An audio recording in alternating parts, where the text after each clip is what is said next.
আসসালামু আলাইকুম। আপনাদের মাঝে আজকে নিয়ে আসলাম শমশের পিঠা। আজকে আমরা মুরগি দিয়ে এটা বানাবো। দেখতেই পাচ্ছেন ময়দা কাওয়া করে নেওয়া হয়েছে গরম পানিতে। এটা হাতে বেলে নেওয়া হবে কিছুটা এভাবে, দেখুন। বেলে নেওয়ার পর এটাকে সুন্দর করে রুটির শেপে ডলে নেওয়া হবে। তো দেখতেছেন রুটির মতো সুন্দর করে গোল করে বেলতে হবে আগে। তারপরে এটাকে আমরা সুন্দর করে চার কোনা করে কেটে নেব।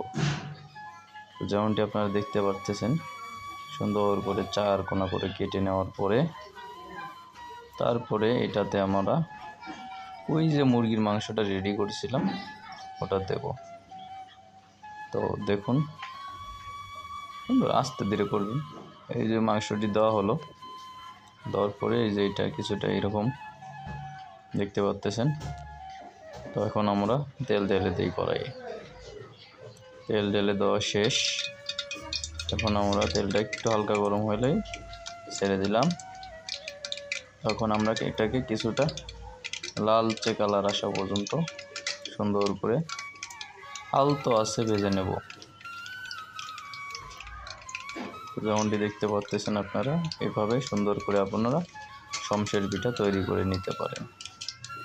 তো যারা এখনও চ্যানেলটি সাবস্ক্রাইব করেননি, প্লিজ সাবস্ক্রাইব করে দেন। এরকম নিত্য নতুন মজার রান্নার ভিডিও নিয়ে আমি হাজির হব। ধন্যবাদ সবাইকে ভিডিওটি দেখার জন্য। দেখুন ফাইনাল লুক কেমন এসেছে পিঠাটির। ধন্যবাদ সবাইকে। আসসালামু আলাইকুম।